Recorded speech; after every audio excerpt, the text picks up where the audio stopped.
నమస్తే, నేను మీ తేజ. సూర్యాపేట జిల్లాలో ఒక దారుణమైన ఘటన జరిగింది.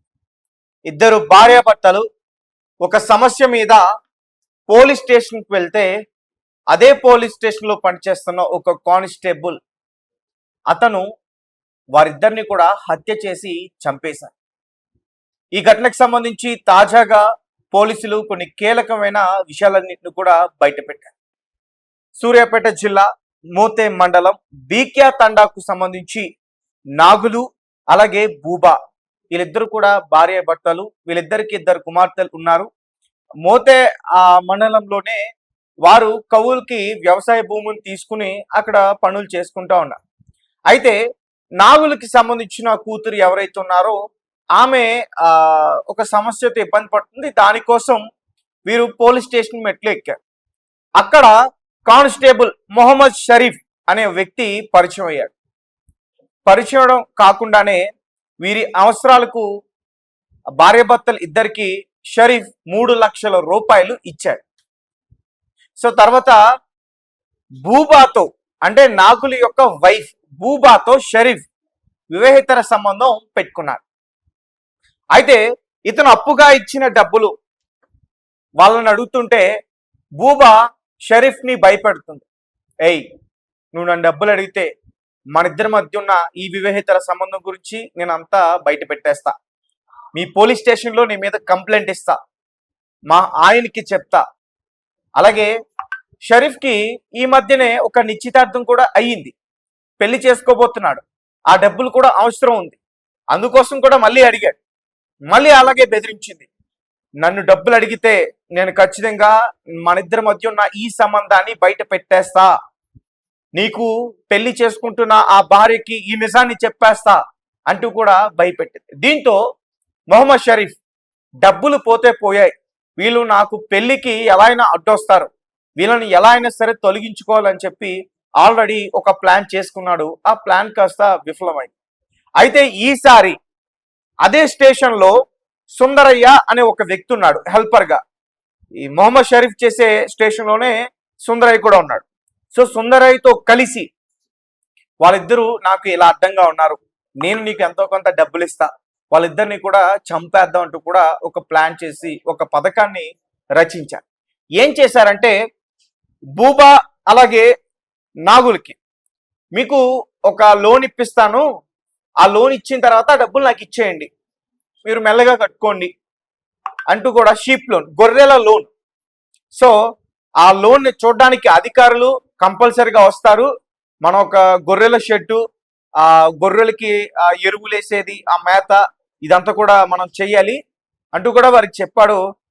ఒక నిర్మానుష్యమైన ప్రాంతాన్ని ఎంచుకున్నాడు. తర్వాత నాగులు నువ్వు గొయ్య తవ్వాలి, అధికారులు వస్తారు అని చెప్పి ఆగస్టు 11వ తారీఖు మొహమ్మద్ షరీఫ్ అతన్ని తీసుకెళ్లాడు. తర్వాత ఆ ప్లేస్ లో సుందరయ్య ఆల్రెడీ రెడీగానే ఉన్నాడు. ఆ అధికారులు వస్తారు, అక్కడ గొయ్య తవ్వాలి, నువ్వు ఆ గొయ్య ఏంటని అడిగితే ఎరువుల కోసం అని చెప్పు అంటూ కూడా చెప్పాడు. సుందరయ్య అక్కడే ఉన్నాడు, నాగులు గొయ్య తీస్తున్నాడు. దీంతో షరీఫ్ గొయ్య తవ్వుతున్న నాగుల పైన ఒక కర్రతో విచక్షణ రహితంగా దాడి చేసి అతను స్పృహ కోల్పోయేంత వరకు కూడా అతన్ని చావగొట్టాడు. తర్వాత అతను చనిపోయాడు. తర్వాత ఆ గోతిలో అతన్ని పూర్తి చేశాడు.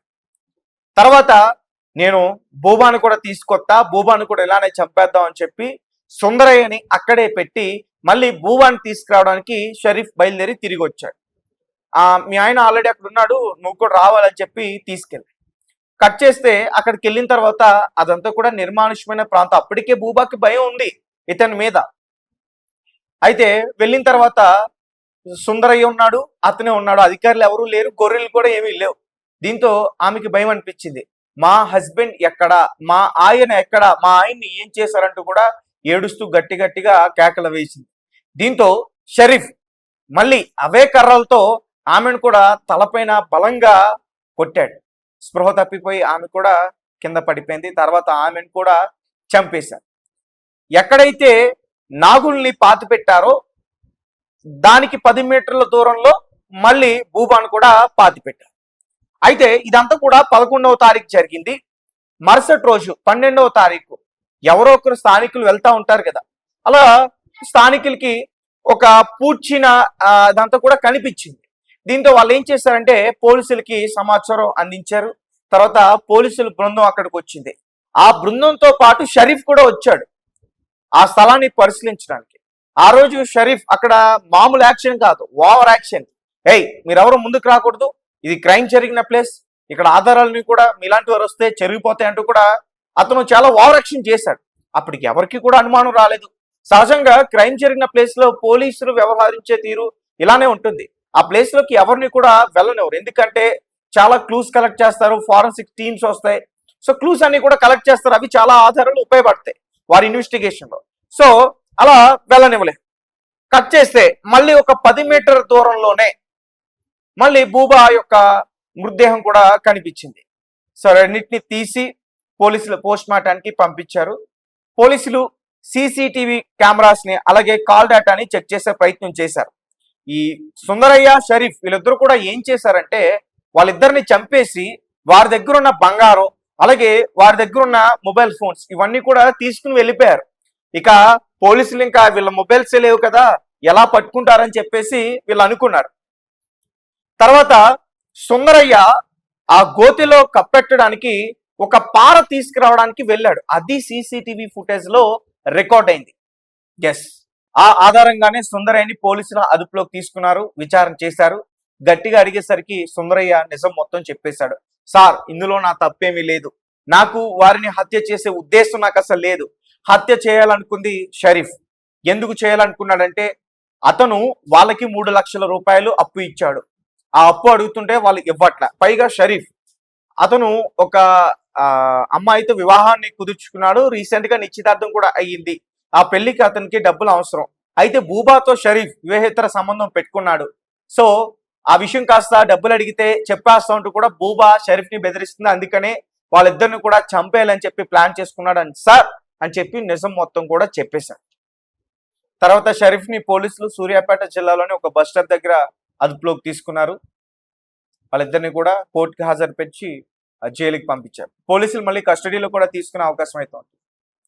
సో ఒక్కసారిగా ఈ విషయం కాస్త ఆ ప్రాంతం అంతా కూడా ఉలిక్కి పడేలా చేసింది. ఎందుకంటే కాపాడాల్సిన కాకియే, అదే కాకి యొక్క చేతిలో ఈరోజు ఇద్దరు ప్రాణాలు పోయాయి.